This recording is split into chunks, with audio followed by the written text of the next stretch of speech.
సంధ్య వేళ స్నానం చేసి నన్ను చేరి నా చీర కొంగుతూ ఒళ్ళు నువ్వు తొడుస్తావే అదో కావ్యం.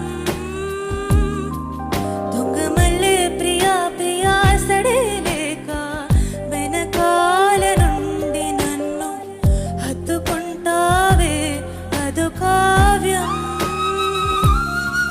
నీకోసం మదిలోనే గుడి కట్టినానని తెలియనిదా ఓసారి ప్రియమారా ఒడి చేర్చుకోవా నీ చెలిని మనోహర నా హృదయమునే ఓ మధుబనిగా మలిచినానంతర తీవర అత్తేనెల